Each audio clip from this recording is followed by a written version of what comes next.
Hey everybody, welcome to another episode of Bronson Rants, where I'm going to talk about E3 and who won E3.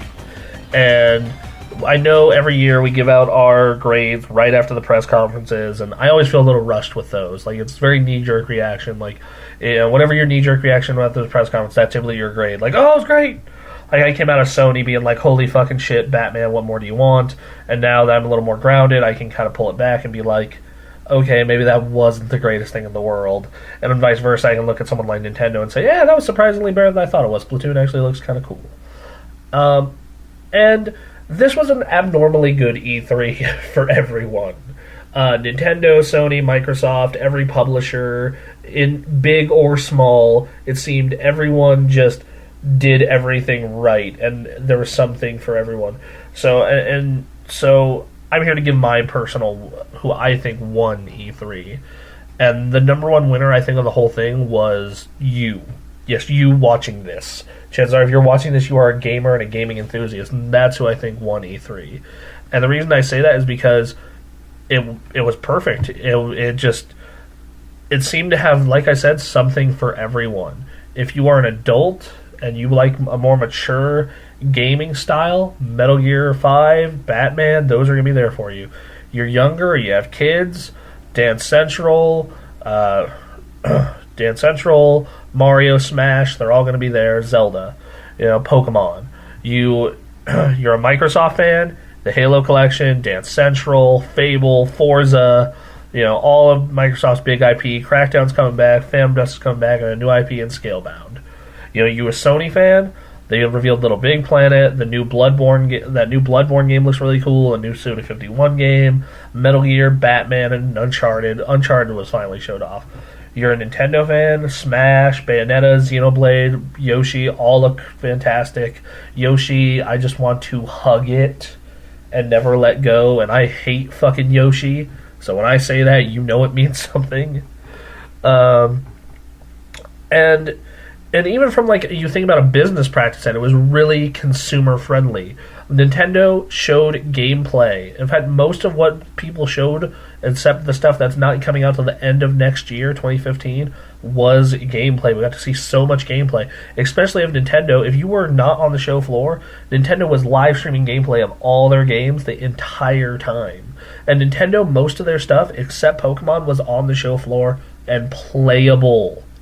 Sony kind of hit a little bit of it, but it was still playable. Microsoft, they seemed a little more sketch, but even then, a lot of their stuff was still playable, still really interesting. And then you talk about how bringing the general public into E3. Well, yes, the general public cannot enter E3, but Battlefield, Destiny, both got betas that were happening on the show floor. Most of you probably got to play Battlefield and Destiny before I did. Next up, then you look over. What was another? And that Dead Rising DLC. Once again, you got to play that Dead Rising DLC before I did. It was released during the press conference. You got to play that before we did. And then Nintendo had their stuff over at Best Buy, where you go to a Best Buy and play Smash, and that was all really ingenious to me. Because when you were watching E3 at home, you just kind of watch the press conferences and click it off, and you're like, okay, well, whatever pre-rendered bullshit they showed me, that's what I like. But actually getting to see more gameplay, that was very, very beneficial to the consumer. Not to mention all the stuff that came beforehand of, if you are a gold member or you a plus member, you get all this stuff for free, and we're adding this to the service, we're adding that to their service. Nintendo coming out and saying, hey, GameCube controllers are usable, we're bringing back GameCube controllers. All of that was super, super smart. And then you just look at the genres. Every genre is covered. You like JRPGs, Persona 4 or Persona Q, Fairy Fencer, Bloodborne. You like Western RPGs, Dragon Age and The Witcher. You like rhythm games, Theater Rhythm and Amplitude, Dance Central, Just Dance, Action Adventure, Bayonetta and Metal Gear, Racing, Forza and Drive Club. Indie games, you got Hack and Slash, Guacamelee, that reboot of Guacamelee, Valiant Hearts, and then you look at the biggest of the big, Halo's back again with a collection, Metal Gear and Batman are back. It seemed just like if the past couple of E3s have been disappointments, this E3 has been very much a case of finally rebounding, and it just everyone won. There was no losing in this E3. No matter who you root for, you got to win. If you are like me and you're hopping mad about consumer rights, there was no used game bullshit. The services you pay for are improving, constantly. If you are on the fence about a next gen console, all of them are getting games. If you're a PC gamer, guess what? No more shitty ports. You actually get your game too. There's no losing in this E3. And as a gamer, I was excited to see all this stuff. Like I look at my list of games I want to play this year and pick up this year. It's huge. There's so much stuff on that list. I look at it and I go, I looked at each press conference. I look at Microsoft. I'm like, I want that. I want that. I want that. I want to play that. I want to play that. Nintendo, same thing. Sony, same thing. And yeah, there's always going to be stuff in a press conference I don't care about. Microsoft, Call of Duty. Sony, Powers and Dead Island. Nintendo, Splatoon. Yes, there's always going to be low points, but the overall consent, everyone won. There was no weird press stories coming out of this one. There was no used games coming out of this E3.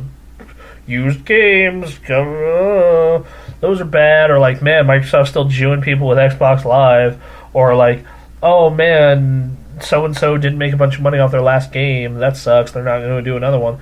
It was all resoundingly positive, and yeah, there were some negatives, but for the most part, the gamer won. And especially the at-home gamer, because you got to try a lot of stuff for once. If you got to try Best Destiny and Battlefield and Dead Rising and a lot of stuff at the same time the journalists did. And in this day and age, that should almost be a standard. If they can put a demo or at least a live stream out, they should. Because so many people are tired of these bullshit trailers and then the game not living up to it. I think that it should be everyone's expectation for you to show gameplay, and not only show gameplay, but show as much of it as you can. If you can get a limited time demo out on the store, or beta, like the way Destiny and Battlefield did, or the way Dead Rising did, you absolutely should. Basically, that's who won E3. Everyone. I'll be back next week or the week after with Bronson Rants. What the Hell should be returning soon. As always, 60-minute access, our Game Expo panel, all that good stuff. That's happening. Please go to the site and check all that stuff out. We're on iTunes. We're on YouTube. Go subscribe. Spread us around. Spread us all over the internet. Rub us all over the internet and, spread the cult of gamer access. Love you. Be back soon. Access granted.